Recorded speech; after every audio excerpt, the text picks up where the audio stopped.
Anyone who's ever worked in an office knows what a mind-numbing, soul-sucking experience it can be. And if you haven't worked in an office, you know someone who has, because they're probably intent on telling you what a depressing bummer it is, day in and day out. We've seen plenty of movies take place in the corporate world, but few of them have ever touched on the monotony of the experience quite like Office Space. Mike Judge's incisive takedown of cubicles, office managers, and the drudgery of a 9-to-5 in a soulless office building. In fact, one needn't have had worked in an office to relate to its characters, who search for something meaningful in their boring-ass jobs. Most everyone's had a job that made them want to slam their head against the wall, and Office Space seems dedicated to those of us who've known that pain. When it came out in 1999, Office Space landed with a thud and seemed destined to be tossed into the filing cabinet of cinema history. But thankfully, this underdog eventually had its day, becoming an endlessly quotable cult classic featuring characters you can't soon forget. So, we're gonna need you to go ahead and file your TPS reports, okay? Because then we're gonna go ahead and take a look at what the f happened to this movie.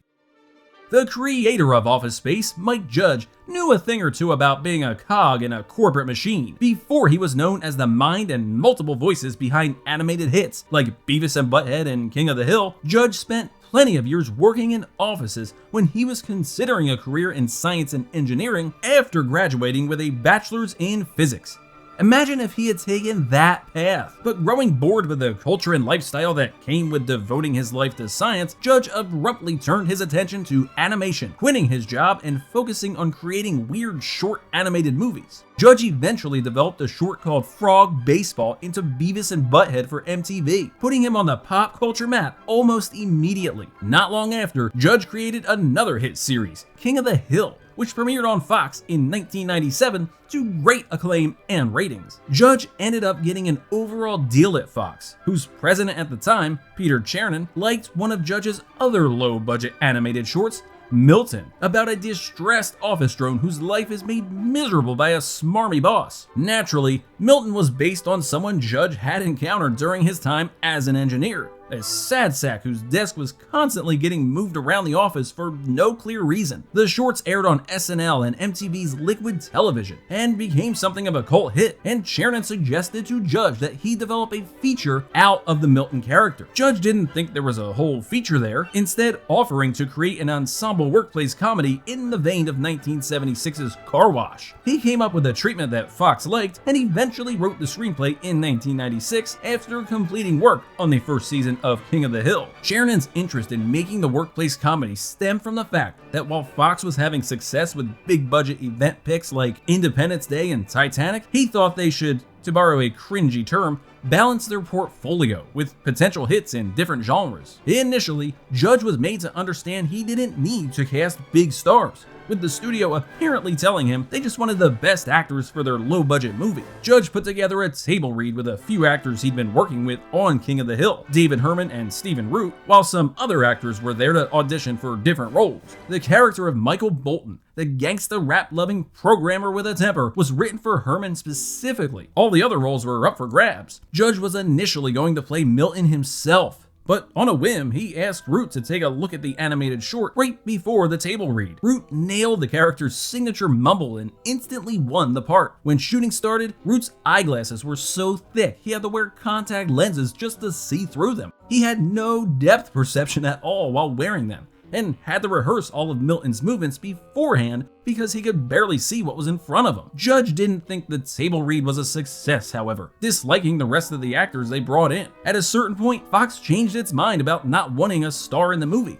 and sought out Matt Damon to play the lead role of Peter Gibbons. Recently an Oscar winner for Good Will Hunting, Damon was allegedly interested in that role, but Judge was hesitant because he didn't think Peter should have quote-unquote star power. Still, Judge met with Damon to talk about potentially teaming up on the project. Meanwhile, the film's casting director, Nancy Klopper, auditioned Ron Livingston, best known as the third guy in Swingers. Klopper was knocked out by his audition, thinking he had nailed the very specific way in which Judge's characters speak. After sending Judge the audition tape, he too was convinced Livingston was the man for the job. The studio, however, was not thrilled with casting Ron Livingston over Matt Damon. They wanted Livingston to do an official screen test for them and wondered if he could lose some weight via fasting. Thinking his reps were playing a trick on him, when he was told this, Livingston said, "Haha, good one," only to find out they were in fact not kidding. The studio really wanted him to slim down for the screen test in a matter of a few days. Livingston later said he did a little jump rope, but that was about it. Once shooting got underway, the studio still made their dissatisfaction with the leading man known. When they'd look at the dailies,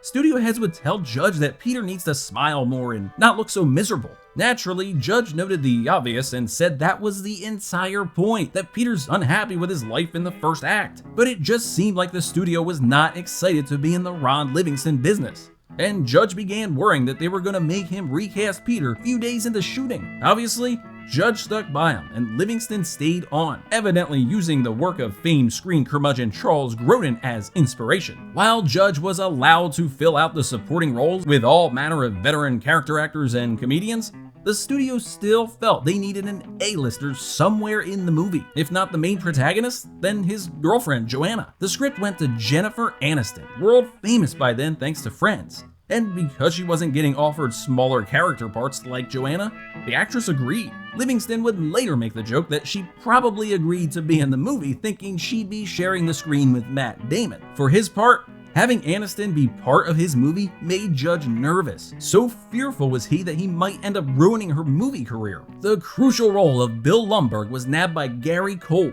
not exactly known for his comedic chops back then, unless you count the Brady Bunch movies. Cole based the entirety of Lumbergh on the animated version of the character, pinning down the voice just right. While the character wasn't based on anyone specific, Lumbergh had his roots in fast food managers Judge would have to deal with when he was slaving over fryers as a teenager. His bosses would say things like, "Why don't you go ahead and change the fryers, okay?" which would understandably enrage the young man. Judge would say he hates that kind of passive-aggressive style of management, hence why the Lumbergh character is so easy to despise. Another of the vast array of memorable characters is Lawrence, Peter's beer-guzzling neighbor.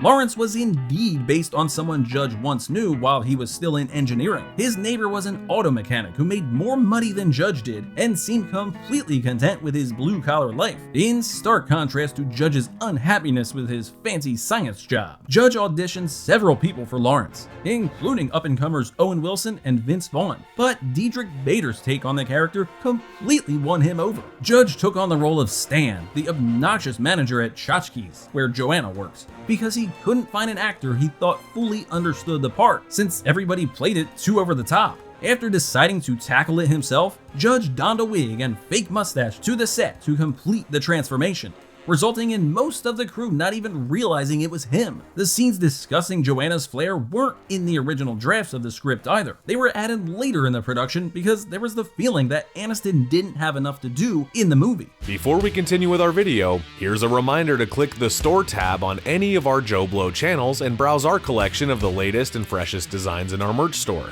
Go get you some. Principal photography on Office Space took place in Austin, Texas in May of 1998. Judge had made his home in Texas and thought the anonymity of many of its towns was perfect for the movie, even though he'd received suggestions that it should be set in New York City. He wanted the atmosphere to be the same as the one he'd been in. The main shooting location was in an actual office building that they'd cleaned out and made into their own cubicle-filled purgatory. Unsurprisingly, it was hot in Texas in May, with a brutal heat wave seeming to coincide with the start of production. The second shooting day was dedicated to the brutal beatdown of the office copy machine. And if the actors are convincingly pissed off looking, that's because the temp was near 100 degrees. Incidentally, Judge really did have himself an enemy in the form of a copier while making the Beavis and Butthead movie, once telling a friend he was going to destroy the thing and videotape it for posterity. During production, there were numerous fires burning through Mexico and Central America due to a drought, and the smoke would gradually make its way up to Texas. In addition to playing havoc with the air quality, the skies of Texas were consistently white from all the smoke, forcing the production to wait until clearer days for the exterior scenes. The opening traffic jam sequence was continuously postponed until they could find a day without such oppressive smoke. When the film was finished, Fox still wasn't sure what it had on its hands. Marketing the film was going to be extremely difficult here, with the film's unique sense of humor and worldview fairly challenging to sum up in a 30-second spot. Expectedly, Judge didn't like any of the marketing material suggested by the studio,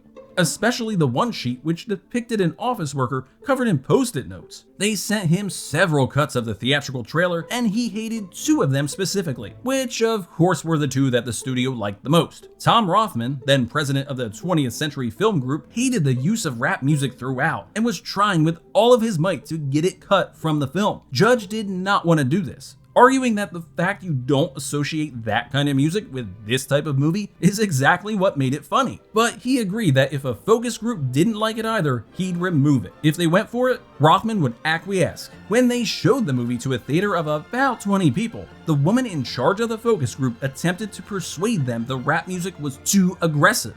But every single one of the participants loved it. Rothman, who was at the theater for this, simply shrugged to Judge and allowed him to keep it in. Office Space opened in wide release on February 19th, 1999. It came in 8th place, well behind titles that had been in theaters for weeks. The news hit Judge hard, convincing him he'd made a huge error and ruined his and everybody else's careers. The film finished its domestic run with a meager $11 million, and for all the world looked like it would be forgotten by the next quarterly earnings report. But then, a funny thing happened. As so often occurs with good movies that are box office bombs, cable and home video gave Office Space an extra life. Comedy Central specifically would show it often, exposing it to an audience that might not have even heard of it. Suddenly, Mike Judge was hearing from people like Jim Carrey, Chris Rock, and John Landis, who all loved it. Even Madonna told Judge she liked it, further admitting she had a crush on Michael Bolton. Dave Grohl walked up to Ron Livingston on the street one time and told him that Office Space changed his life, to which Livingston could only reply, "Mine too." And Gary Cole suddenly found himself confronted by Lumbergh quoting pedestrians wherever he went. Eventually, Office Space became one of Fox's highest-selling DVDs,